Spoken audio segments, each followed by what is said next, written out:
Yo, what's going on YouTube? It's your boy UZTV back with another video, and in this video we are going to be talking about, I'm just going to hold my mic, Better Call Saul, Season 3, Episode, 7? Something Stupid is the title of the episode. We're going to get to the plot, we're going to get to the critical reception. We are nearing the end of Season 4. We're going to have 2 seasons after this left to watch of this show. And a pretty good show, man. I mean, obviously it's not going to top Breaking Bad, but I think it's a pretty decent show. It's fun for a casual watch sometimes, you know. We have an opening and a main story this time. Yeah, you know. So the opening is a lot more distinguishable. Opening over an 8-month period that ends in early 2004. Jimmy McGill and Kim Wexler drift further apart. You know, you're kind of seeing this cool, like, cinematography effect where they have, like, the split screen and they're each going about their lives. You know, Jimmy working for CC Mobile, you know, yeah. Kim's arm heals and she thrives at Schweikert and Coakley, becoming probably one of the better attorneys and starting a new division. She obviously got praised. Started the banking division for Schweikert and Coakley. Jimmy continues working at the cell phone store, but his side business, reselling prepaid phones, continues to grow, so he will eventually probably be able to get himself out of that position.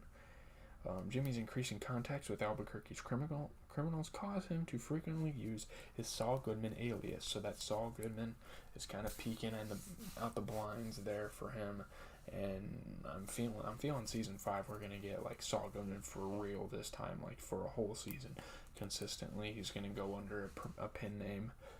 Yeah, it's gonna be interesting. You know, it's a great character development.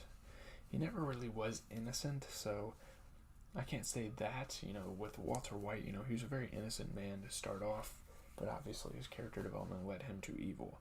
Whereas Saul, in Saul's case, I guess he's always kind of been this con man, trying to capitalize off of things. Getting into the main story, Jimmy shows Huel Babineau a prospective space for his new law office. You know, Huel's been working with Saul. They've been getting really, or we're going to call him Jimmy McGill still. Jimmy has been getting really close to Huel, and yeah, it's good, I guess. Kim and Jimmy attend a Schweikart and Coakley reception. Initially charming, he increasingly feels awkward and ducks into Kim's office. He's like, look, I mean, I was a lawyer. It feels kind of weird now. I'm no longer a lawyer type of thing. So I'm kind of just in the dark over here while everyone else is talking about their cases and whatnot.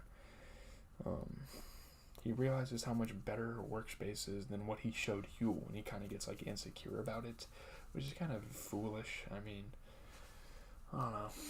He's got a business of his own to run. Obviously, he's not making as much money as Kim, even with the phone business and working at the cell phone store.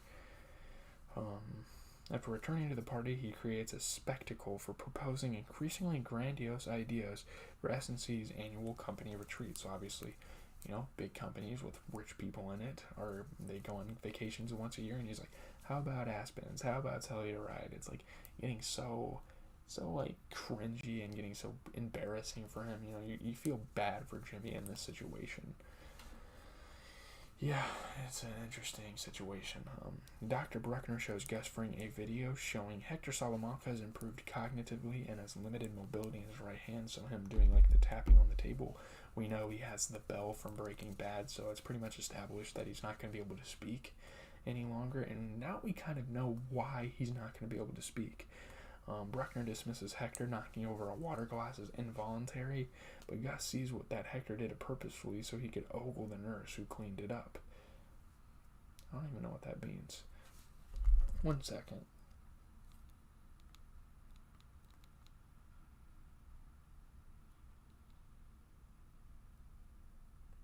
Oh, okay. That makes sense.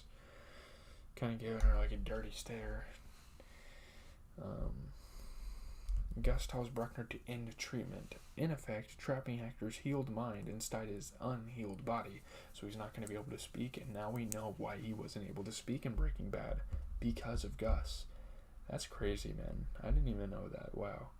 Werner Ziegler's crew excavates the meth lab, starting to build it for Gus, and obviously, yeah, it's going alright, you know, pretty smoothly. Work proceeds slowly, tensions rise, and Kai and Casper get into a shoving match, requiring Mike Ehrmantraut to intervene. You know, he's kind of the supervisor, he's watching over everything.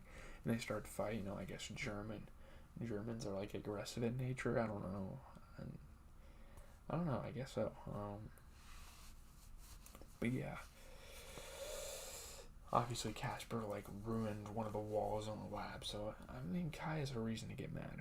Mike wonders if they would be better off without Kai, but Warner suggests the crew just needs rest and relaxation since they have been working longer than anticipated. So yeah, Kai's kind of going off the deep end, and Mike is kind of known all along. He sees things in people like, oh, this guy is up to no good. This guy I can trust, that type of thing. So Mike's kind of smart about his interpersonal communications and how to perceive people. Jimmy continues to resell phones, with his business now based in a van on the city's outskirts, so pretty much where crime is resident, where drug dealers abide. So it's obviously got a target audience, target customers here. An off-duty police officer arrives and suggests Jimmy target a better class of customers, which is obviously like the harsh reality police force. So like, look, we don't want you giving criminals drop phones. Well, if the criminals are able to not get caught, that's kind of on the police, that's kind of what you're thinking. Jimmy argues that his business is legitimate. Like, people are actually prospering off of his business, and if the police don't catch him, well, that's the police's fault. Heel returns from buying lunch, but is wearing headphones and does not recognize the context of the discussion, so he strikes the officer with the shopping bag. So obviously that's very unfortunate, and that's going to lead to dire consequences for Huel. The officer knows Huel from previous run-ins and arrests him, so we didn't know this before, but Huel Babineau had like previous criminal history, so that's interesting revelation about him. Kim agrees to represent Huel, but refuses to use tricks to ruin the cop's reputation.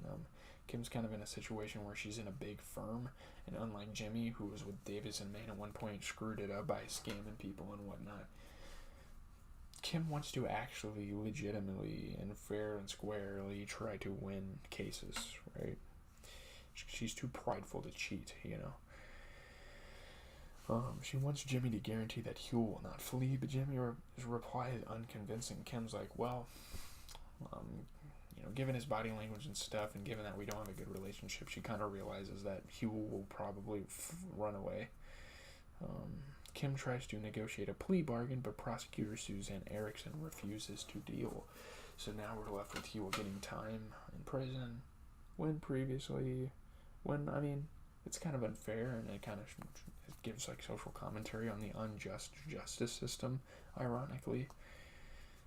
On her way to meet with Huel, Kim stops to buy office supplies, then kills Jimmy and tells him to stop whatever he is doing to help Huel because she has a better way, and that is kind of the cliffhanger of the episode. What will Kim's plan be? We will find it out in the next episode, and that's probably what the season's going to end on, is like Huel's fate, kind of. We know he was in Breaking Bad, but it'll be interesting to see how he got there and how he dealt with some hardships. Something stupid received critical acclaim, of course. Perfect 100% rating on Rotten Tomatoes, 8.14. Something Stupid sees director Deborah Chow delivering an episode that's visually striking, even by Saul's high standards.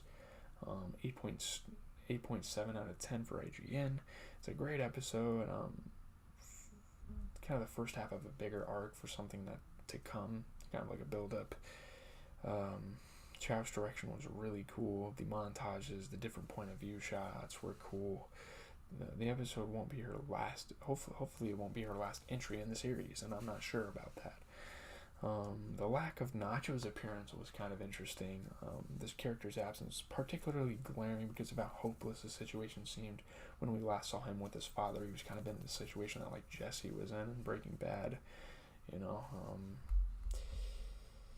The music supervision for Thomas Golubic got nominated for an Emmy, so that's one of the many Emmys that this show and the Breaking Bad series as a whole has gotten and received, so nominations anyway. But JZTV, reviewing your favorite TV shows. I am out tomorrow. Expect a